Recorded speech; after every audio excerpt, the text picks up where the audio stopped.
আমরা বলবো হ্যাঁ কোন শালায়? অন্তরের কথা বলতে। অন্তর?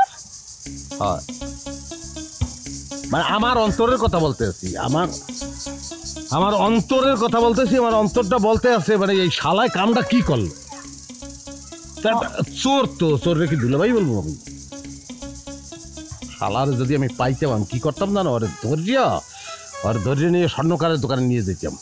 স্বর্ণকারে কেন? হ্যাঁ ওই ওখানে যে কয়লা জ্বালাই যায় না, ওই জায়গায় হালাইতাম, তোমার হাতে পাইপ দিয়ে দিতাম, ওরে খালি ফুয়াইতে বাজিয়ে লাগছে। তুমি চোরকে পাবা, জীবনেও পাবা না।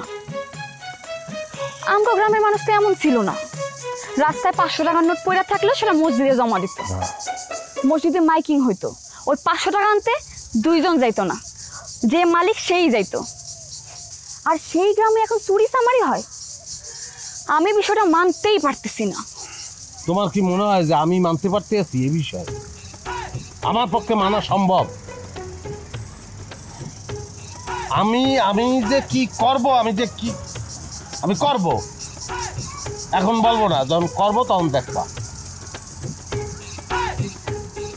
কি তুমি পিছনে হাত বাইদা রাখছো কেন?